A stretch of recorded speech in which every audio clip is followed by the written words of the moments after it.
Chapter 4, Underwater Breathing.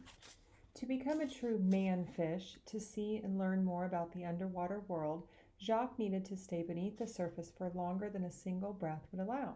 He once tried to breathe underwater through a gas mask that was hooked up to a tank of pure oxygen. The oxygen tank floated in an inner tube on the surface of the water.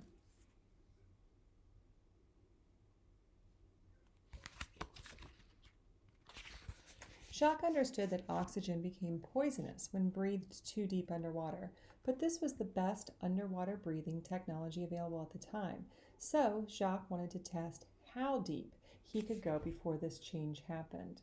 After being underwater only a short time, he suffered a seizure. His lips trembling and his spine twisting backward, he dropped his weight belt and promptly fainted and floated unconscious to the surface. There's a sidebar box. Oxygen toxicity. As a person dives deeper underwater, water pressure on the body increases. When you dive to the bottom of the deep end of a pool, your ears pop. This is because of the increased water pressure. Breathing pure oxygen under high pressure leads to the oxygen in the blood becoming poisonous or toxic. A person can experience confusion, problems breathing and seeing, and eventually loss of consciousness. This condition is called oxygen toxicity. Back to the story. On Jacque's second try, 45 feet below the surface, the same thing happened.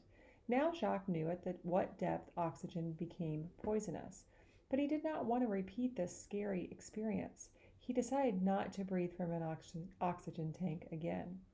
Jacque turned his attention to creating something to protect his camera underwater. He settled on a simple fix. A glass fruit jar. First, Jacque turned on the camera. Then he placed it in a bracket inside the jar and sealed the jar shut to keep the water out.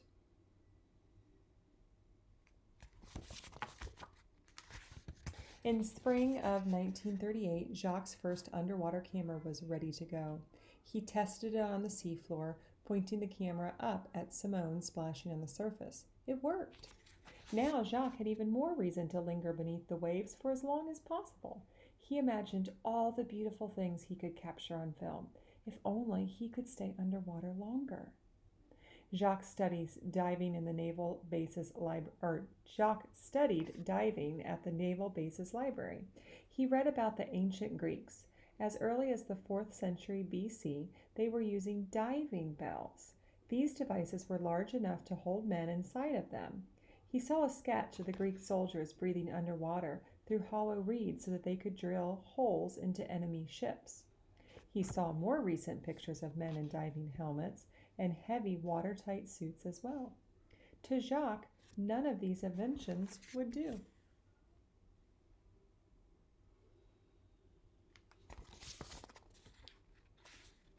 By the 1930s, divers were beginning to use tanks of compressed air to breathe underwater. But because of the high water pressure on the tanks, divers had to be careful to control the flow of air by hand. Otherwise, the air would push forcefully out of the tanks all at once.